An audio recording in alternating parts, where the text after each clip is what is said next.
கொஞ்ச நேரம் பார்த்ததில்ல படத்தை பற்றி அப்படி இருக்குது இப்படி இருக்குது தமிழ் சினிமாவை புரட்ட போகுது.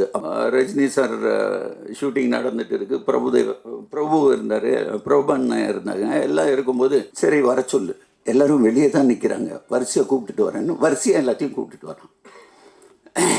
அப்படி வரிசையாக உள்ளே வந்தவங்க தான். இல்லை சார், ஒரு விஷயம் சொல்லணும், சொல்லிட்டுமா? மேம் வந்து கேப் டிரைவர் அப்படின்னு சொன்னாங்க. மேம் உங்களை பார்த்து எல்லா உமன்ஸும் இப்போ மோட்டிவேஷனாக கேப் டிரைவர் வர்றதுக்காக வாழ்த்துக்கள் மேம். அண்ட் என்ன ஒன்றுனா, உங்களை மாதிரி ஆளுங்கன்னா கேப் டிரைவர் வந்துட்டா எங்களை மாதிரி பசங்க 24 hours கேபில் தான் மேடம் இருப்போம். ஸோ அதையும் யோசிக்கணும். So let's welcome Arun Pandian sir. வாங்க சார்.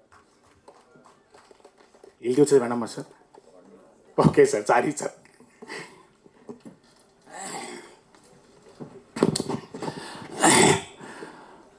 மீடியா,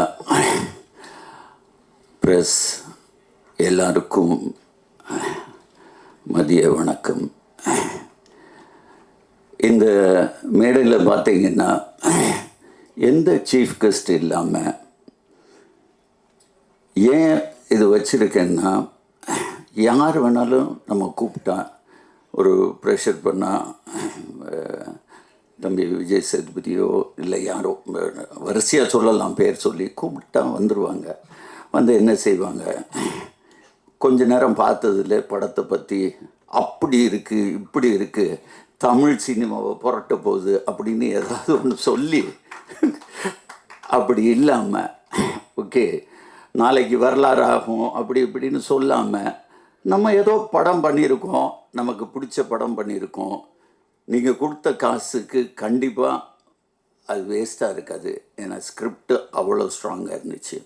அதனால தான் சீஃப் கெஸ்ட் இல்லாமல் என்னுடைய நண்பன் கருணாமூர்த்தி, ஐங்கரன் உடைய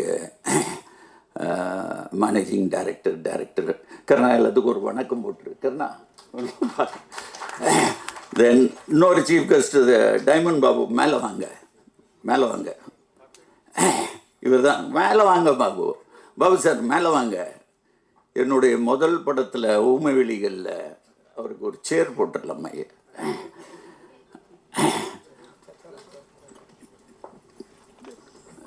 பிஆர்ஓ இன்ட்ரடியூஸ் ஆனது.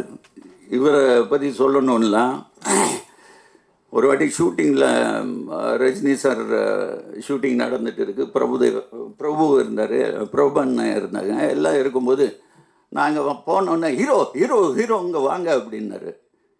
பாபு சார் பின்னால் 2 பேர் நிற்கிறாங்க, யார் என்ன நினச்சா என்ன அப்படின்னு சொன்னவர் தான். என்ன பாபு, கரெக்டாக இல்லையா? எத்தனை பேர் இருந்தாலும் ஹீரோன்னு ஆரம்பத்துலேருந்து சின்ன வயசுலேருந்து சொல்லி பழக்கம் ஆனதுனால அப்படியே கூப்பிடுறேன்னு சொன்னார். ஸோ இந்த படத்துக்கு ஒரு 3 சிறப்பு அம்சம் இருக்குது.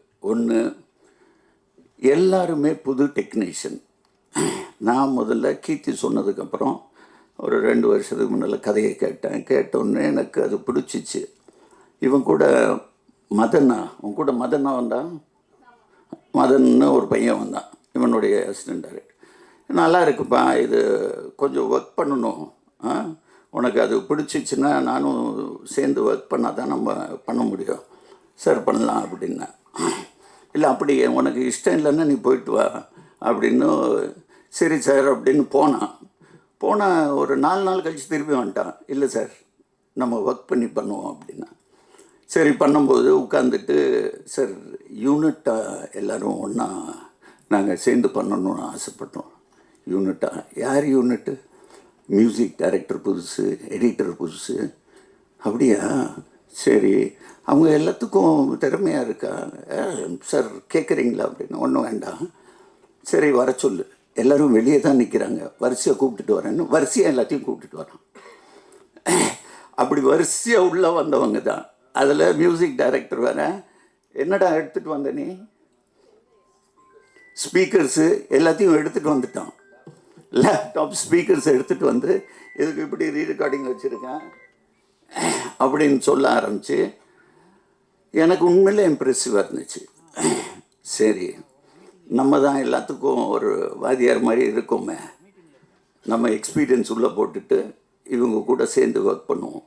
இவங்க சின்சியாரிட்டி பற்றி சொல்லணுன்னா, ஃபர்ஸ்ட் ஷெட்யூல் நாங்கள் ஒடிசா போகிறோம்.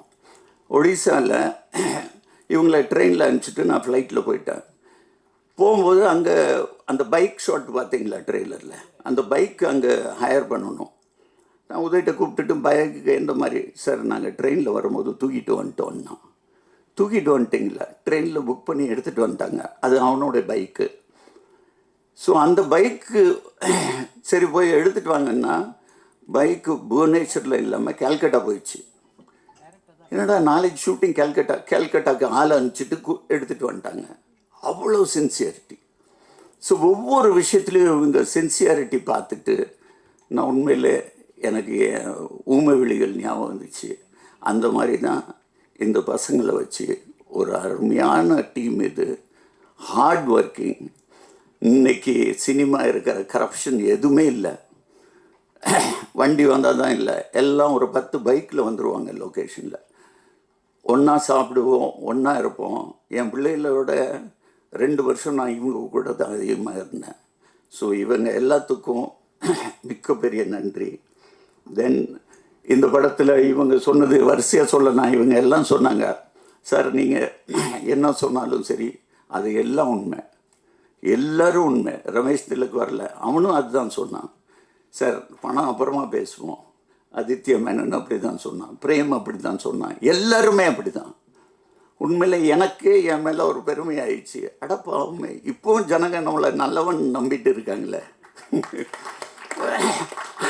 ஆனால் உண்மையில் நான் இவங்க சொல்கிறதோட நான் முன்னால் இருக்கணும், நான் அஹெடாக இருக்கணும்னு சொல்லி இவங்களுக்கு எல்லாம் ஏற்பாடு பண்ணேன். இந்த படம் நிச்சயமாக உங்களுக்கு மட்டும் இல்லை, ஜனங்களுக்கு பிடிக்கும். இதுக்கு மேலே நான் இன்னும் 2 பேரை நான் மென்ஷன் பண்ணோம். என்னுடைய நண்பன் இணைந்த கைகளில் ஊமை வெளிகளில் பண்ண செல்வகுமார், அவர் நான் இந்த படத்தில் ஒரு கேமரா சூப்பர்விஷன் மாதிரி பண்ண வச்சேன். தென் வேலுமணி எனக்கு டைலாக் ரைட்டர், இந்த படத்துக்கு ஒரு புது டைலாக் ரைட்டர் சரவணன் குமார், அவர் வரல. அவங்க one of the co producer also, Saravanakumar and AK சேகர்னு. வேலுமணி ஒரு பெரிய ரைட்டர், அவர் தவறிட்டார்.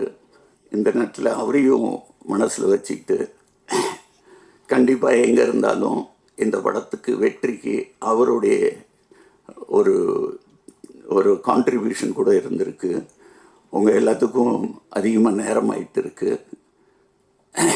மீண்டும் சொல்லுகிறேன், இது ஒரு தரமான படம், நிச்சயமாக மக்கள்கிட்ட போய் சேரும். நன்றி, வணக்கம். ஏதாவது பேசுகிறேன்.